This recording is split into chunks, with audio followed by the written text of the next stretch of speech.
무더운 여름의 한가운데 있지만 시원한 생수 같은 하나님의 말씀을 사모하며 예배드리는 성도 여러분에게 하나님의 부진 사랑과 은혜가 항상 함께 하시기를 주님의 이름으로 축원합니다. 보고의 날 우리 아빠는 무식하고 별 볼 일 없는 망노동꾼이다. 2006년 9월 8일 노태원 씨는 중학교 3학년에 다니는 첫째 아들이 쓴 어버이날 카드를 발견하고는 며칠 동안 충격이 가시지를 않았습니다. 아마도 여러분의 자녀가 여러분을 향해서 이런 것을 글씨를 썼다면 여러분 어떻게 반응하시겠습니까? 우리 아빠는 무식하고 별 볼 일 없는 망노동꾼이다. 그러나 그는 화를 낼 생각조차도 하지 못한 것은 자신도 중학교도 겨우 나온 망노동꾼인 것을 그 사실이 엄연한 사실이었기 때문입니다. 그는 난독증 때문에 중학교, 초등학교와 중학교를 졸업했을 때까지도 한글을 전혀 읽지도 못하고 쓰지를 못하였습니다. 겨우 중학교를 졸업하자마자 할 수 있는 일이 없어서 그는 일찍 막노동을 시작하였습니다. 그렇게 중학교를 졸업하면서 20대가 넘고 30대가 넘고 35세가 될 때까지 그는 막노동판에 선전하며 살았던 것이죠.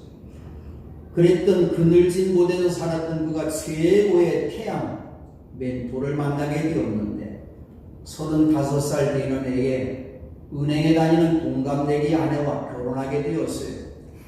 그 당시 그 아내는 아파트 한 채와 자동차를 가지고 있는 능력 있는 여자였던 것이죠.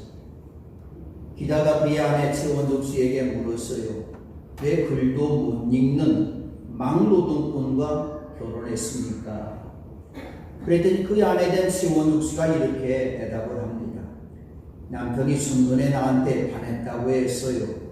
그가 건장하고 남자답게 느껴졌으며 그의 눈빛에서 억눌린 열정과 욕망이 보였으며 내가 그를 도와주면 그걸 발산할 수 있을 것 같았습니다. 현대판 바보 온달과 평강공주입니다. 노태원 씨는 아내가 한글 1500자를 출연해서 종이 한 장에 한 글자씩 한 글자를 크게 적어주면 그걸 외웠어요. 난독증에 걸리면 작은 글씨를 볼 수가 없다고 하는 것이죠. 그래서 아내가 1500자 한글을 출연해서 큰 글자를 써놓고 그걸 외우게 했고 그리고 나서는 한글을 깨는 데만 3년이 걸려서 45살이 되어서 한글을 배웠습니다. 결혼한 다음에 10년 동안 아내의 노력이 남편이 그때서야 한글을 배우게 됐던 것입니다. 두 아들을 두었는데 첫째 동주는 게임 중독 때문에 중학교 졸업 후에 고등학교를 지나가지 않았습니다. 둘째 아들 희주도 아토피가 너무너무 심해서 고등학교 1학년 때 자퇴하였습니다. 아버지와 아들 둘 3부자가 중졸 3부자가 된 것이죠. 두 아들이 중졸이 된 그 모습을 보면서 내가 아버지 노릇을 제대로 하지 못한 내 탓이라고 생각하면서 노씨는 두 아들을 직접 가르치라고 마음 먹고 그리고는 그 아들을 데리고 자기와 함께 중노동반을 다녔던 것이죠. 그러면서 아들과 노동반 다니면서 노동행석은 먹고 살 수 없지 않느냐 그러면서 아들에게 공부할 수 있는 그런 기회를 동기부여를 하게 된 것이죠. 그리고 아들과 함께 다니면서 게임 중독이라는 수렁에서 건져냈던 것이죠. 그래도 첫째는 2011년 서울대학교 경영대학교에 둘째는 2015년 서울대 간호학교 입학해서 두 사람 모두 두 아들 모두가 4년 동안 장학금을 받았습니다. 두 아들이 고백하기를 우리 아버지가 우리들에게 선의 학습을 시키지 않고 간섭을 거의 안 했고 칭찬에 인색하지 않았기 때문에 자신들을 게임 중독을 끊어내고 대학 입시에 시켰다고 그렇게 고백했던 것이죠. 자녀가 잘못된 모습을 보았을 때 우리의 어머니 어떻습니까? 훈계합니다. 책망합니다. 그러나 그 아버지는 훈계와 책망보다는 오히려 그 책임이 나에게 있다고 생각하면서 칭찬에 인색하지 않았던 부모님이죠. 우리가 하는 말처럼 칭찬은 고래도 춤추게 한다고 말합니다. 단양의 바보 온달의 평강공주 좋은 태양 멘토를 만난 것처럼 남편은 아내를 좋은 멘토로 만났고 이 두 아들, 중들뿐이 나오지 않은 두 아들도 좋은 아버지와 어머니를 만났던 것이죠. 어쩌면 우리가 살고 있는 세상이 어떤 세상일까요? 가난과 질병과 무식과 수고하고 무거운 짐을 지고 살면서 때로는 외롭고 고달픈 험한 세상길을 우리가 걸어갑니다. 어쩌면 이 땅에 살고 있는 우리 모두가 너나 할 것 없이 온달과 같이 부족한 것이 많은 우리들이라고 하는 것이죠. 그런데 온달의 평강공주를 만난 것처럼 오늘 이 사람은 좋은 아내를 멘토로 태양으로 만났던 것이죠. 멘토란 무엇일까요? 단순히 자신의 지식만 전달해주는 스승이 아니라 삶의 지혜를 가르쳐줍니다. 그를 돌보아주고 후원자와 상담자와 인생의 선배 노릇을 해주고 부모로서의 인생의 안내자, 좋은 안내자가 되었던 것이죠. 멘토라는 말보다 상담자라는 말보다 후원자라는 말보다 스승이라는 말보다 더 좋은 말이 있는데 성경에서는 목자라는 말을 사용합니다. 그렇다면 여러분의 삶의 자리에 진정한 목자는 누구일까요? 사람들은 자신의 목자를 물질에도 찾습니다. 돈과 지식에도 찾고 더 높은 권세와 명예에 올라가기를 원합니다. 자기의 힘을 자랑하고 자기의 미모를 자랑하면서 그 목자를 따라가고 있는데 여기 인생 최고의 멘토인 목자가 있는데 오늘 우리의 아버지가 되시는 하나님이 있습니다. 성경에는 최초로 하나님을 나의 목자로 고백한 사람이 하나 있는데 오늘 본문 말씀 시를 쓴 다윗이라고 하는 다윗왕이죠. 주님은 나의 목자시니 그 주님과 자신과의 매우 친밀한 관계에 있다. 밀접한 관계에 있다는 것을 비유적으로 표현한 것이죠. 그렇습니다. 우리 신앙인들에게는 주님은 하나님은 나의 목자가 되십니다. 목자와 한 짝을 이루는 말이 하나 있습니다. 양입니다. 양이 없이는 목자가 없고 목자가 있는 곳에 꼭 양이 있습니다. 다윗이 주님을 나의 목자라고 고백한 것은 무엇일까요? 목자가 되시는 주님을 의지할 수뿐이 없는 연약한 한 마리의 양임을 깨달았기 때문입니다. 그럼 다윗은 무엇 때문에 자기 자신을 양으로 말했을까요? 하나님이 만드신 피조물 가운데 가장 빠른 동물은 치타입니다. 케냐에 가서 마사이 그 들판을 가보니 치타가 제일 빨리 달립니다. 사자보다도 더 빨리 달리는 게 치타죠. 시속이 100km입니다. 새들 가운데 가장 빠르게 나는 새가 하나 있는데 부남조라고 하는 새인데 이 부남조는 우리나라 회속열차보다도 소고속열차보다도 더 빠른 400km로 달리고 날아가고 있습니다. 그런데 부남조보다도 또 빠른 새가 있다고 하는데 눈 깜짝할 새가 있다고 합니다. 2020년이 시작되었는데 정말 우리의 세월이 눈 깜짝할 사이에 지나갔던 것이고 벌써 오늘이 7월 마지막 날이 되었던 것이고 하나님이 만드신 피조물 가운데 사나운 동물들이 있습니다. 어쩌면 동물의 왕 사자가 있고 우리나라에 호랑이가 있고 또 악어가 있고 하마가 있습니다. 독수리와 매가 있습니다. 근데 사람은 치타보다도 빨리 달 수가 없어요. 쥐와 부남조보다도 하늘을 더 높이 날 수가 없습니다. 사자처럼 강하지를 못합니다. 삼손이 사자를 때려 높이고 케냐의 마사이들이 오늘 사자를 때려잡았다고 말하지만 우리들은 사자 앞에서 이길 수 있는 사람 아무도 없어요. 그럼에도 사람은 만물의 영장이라고 말합니다. 사랑 하나님이 만드신 피조물 가운데서 가장 으뜸이 되는 피조물입니다. 식탁처럼 빨리 달 수 있는 발이 없어요. 새철 하늘 날 수 있는 날개도 없습니다.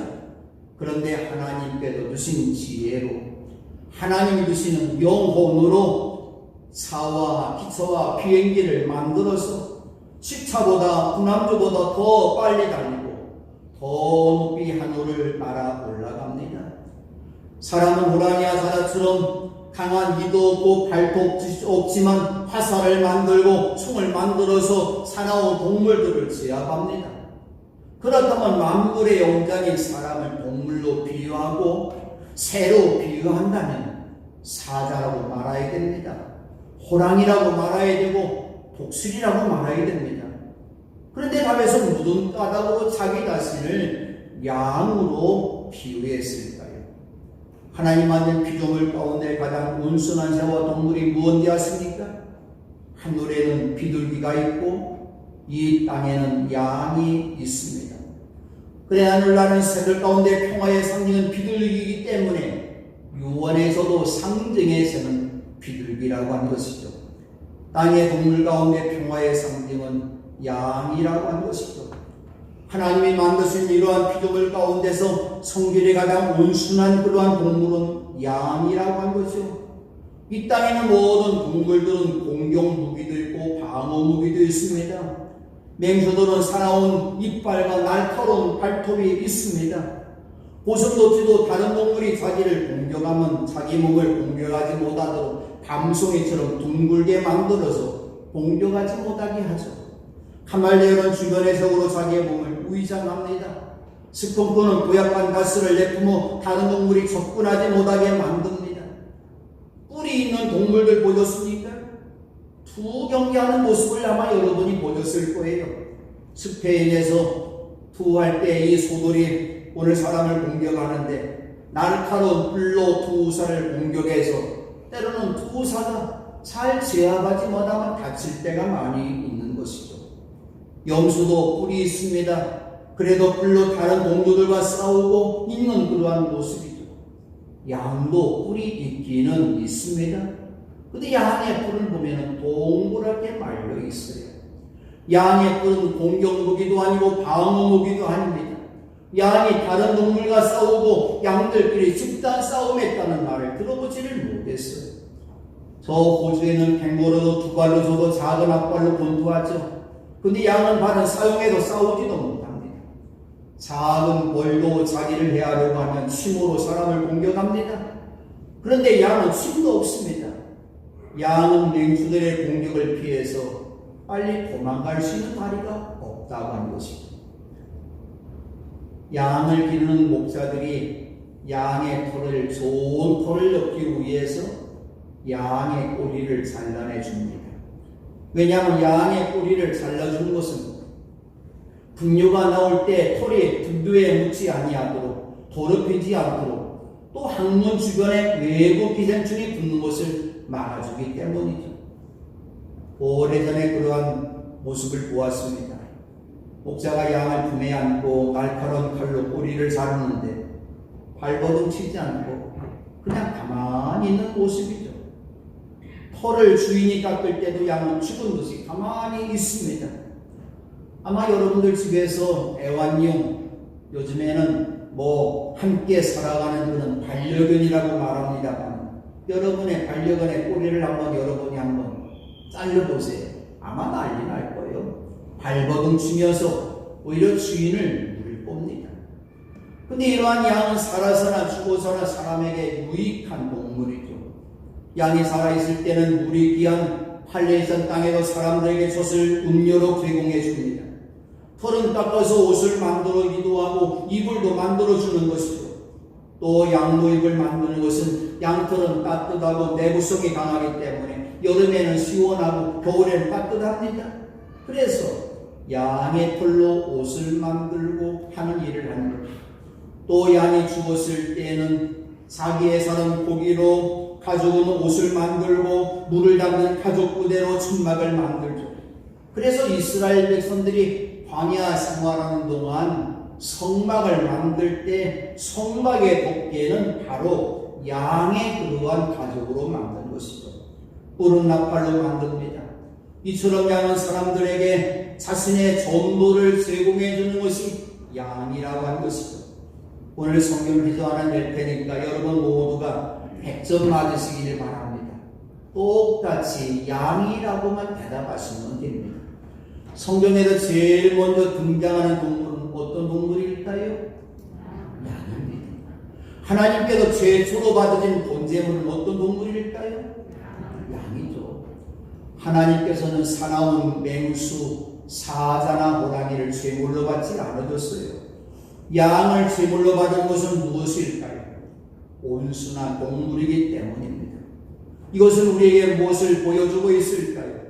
우리가 하나님 앞에 예배드릴 때에 우리의 마음이 주님의 온유하고 겸손한 마음으로 우리의 몸을 산자으로 드릴 때에 하나님께서 우리 예배를 받으신다고 하는 것이죠. 하나님께서 아브라함이 자신의 외아들 이삭까지도 아끼지 아니하고 제물로 바치려고 하는 그 믿음을 보시고 숯불 속에도 준비해진 여호와의 동물이 하나 있는데 무슨 동물일까요? 양이죠.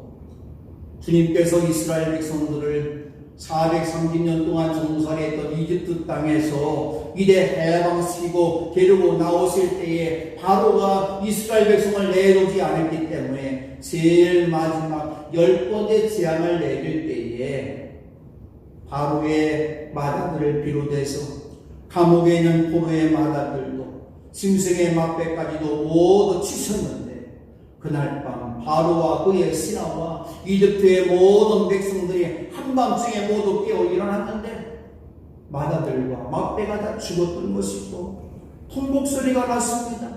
이집트에 토상당하지 않은 집이 한 집도 없었습니다. 그런데 이스라엘 백성들은 바로 이러한 죽음의 사자가 지나갈 때에 그들의 동물들도 그들의 모든 마다들도 다 살았습니다. 어떤 동물의 피 때문일까요?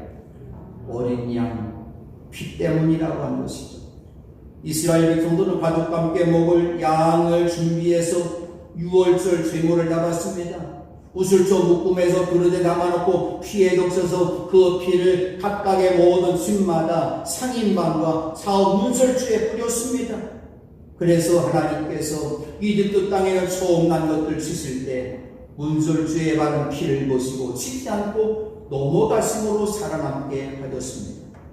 여호수아가 하나님의 은혜로 여리고성을 함락할 때에 제사장 7명의 분나팔은 어떤 동물로 분나팔이었을까요? 수당의 나팔이라고 한 것이죠. 온 백성들이 매일매일마다 여리고성을 한 바퀴 돌렸어요. 그리고 제일 마지막 날에는 그 성을 7바퀴 돌면서 수당 나팔을 불 때에 성벽이 무너져 내렸던 것이죠. 또한 세례 요한은 예수님께서 자기에게 오는 모습을 보면서 어떤 동물로 말했을까요? 세례 요한이 예수님을 향해서 이렇게 말씀합니다. 보시오, 세상 죄를 지고 가는 하나님의 어린 양입니다. 우리들도 어린 양이지만 예수님께서는 우리의 모든 죄를 짊어지시고 가는 하나님의 어린 양이라고 한 것이죠. 세례 요한이 예수님을 하나님의 어린 양이라고 표현한 바닥에 무엇일까요? 이사야 선지자는 예수님이 어린 양이심을 알면서 그는 바로 예수님을 말씀하고 있는 거죠. 그는 불육을 당하고 고문을 당하였으나 아무 말도 하지 않았다. 마치 도살장으로 끌려간 어린 양처럼, 마치 털 깎는 사람 앞에서 잠잠한 암양처럼 끌려가기만 할 뿐 아무 말도 하지 않았다. 오늘 예수님께서는 불육을 당할 때 도살장에 끌려간 어린 양처럼 아무 말도 하지 않으셨다는 것입니다. 오늘 예수님이 무엇 때문에 사람들을 모든 동물 가운데 양으로 말씀하셨고 자신도 오늘 이 땅에 어린 양으로 오셨을까요? 이사야 선지자는 이렇게 고백합니다. 우리는 모두 양처럼 피를 잃고 각기 제 갈 길로 터졌으나 주님께서 우리 모두의 죄악을 그에게 지우셨다.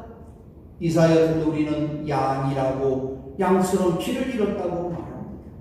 또 하나님께서는 예레미야 선지자를 통해 말씀하기를 나의 백성은 길 잃은 양떼였다. 목자들이 그들을 그릇된 길로 인도하여 그들이 산속에도 헤맸다. 양떼가 산과 언덕에도 방황하며 쉬던 곳을 잊어버렸다. 예수님께서 12제자를 부르시고 그들을 향해서 온 세상에 다니며 전도하게 하실 때도 오히려 길 잃은 양떼인 이스라엘 백성에게로 가거라 말씀하셨어요. 그럼 양처럼 길을 잃었다는 것은 무엇을 말씀할까요? 양의 특성이 무엇인지를 알면 알 수가 있습니다. 양은 우리를 이루어 살고 있는 군집 동물입니다. 그럼에도 불구하고 협동심이 전혀 없습니다. 얼룩말이나 누와 들소무리는 그래도 때때로 합심해서 맹수들을 이겨내지만 양들은 무리지어 살지만 맹수를 이겨낼 수 있는 협동심이라는 건 전혀 없습니다. 그래도 사자나 늑대에게 쉽게 잡혀서 밥이 되는 것이죠.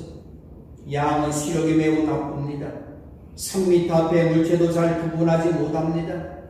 그래도 눈앞에 있는 것이 무엇인지를 모르고 그 앞에 있는 것이 목자인 줄 알고 졸졸 따라다닙니다. 그래도 거짓 목자를 따라가는 경우가 있는 것이죠.